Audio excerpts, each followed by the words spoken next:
I molts potser podem tenir dubtes de si davant d'aquest estat repressor, totalitari, feixista, no calia respondre amb una mica més de contundència. Però aquest joc o aquest tipus d'envestida els catalans perdríem. I això ho tenim molt clar. I això és el que ells volen.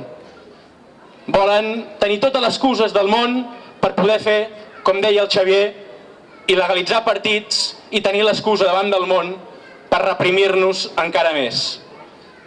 I per això el nostre govern va tenir molt clar que aquesta república que estem construint, que construirem i que arribarà el moment de celebrar en plenitud, s'ha de fer respectant aquests valors als que no volem renunciar. I per aquest motiu, aquestes eleccions il·legítimes, que francament no sabem com podem celebrar unes eleccions tenint el nostre govern legítim a la presó, però aquestes eleccions s'han convertit en el plebiscit que ells no volien.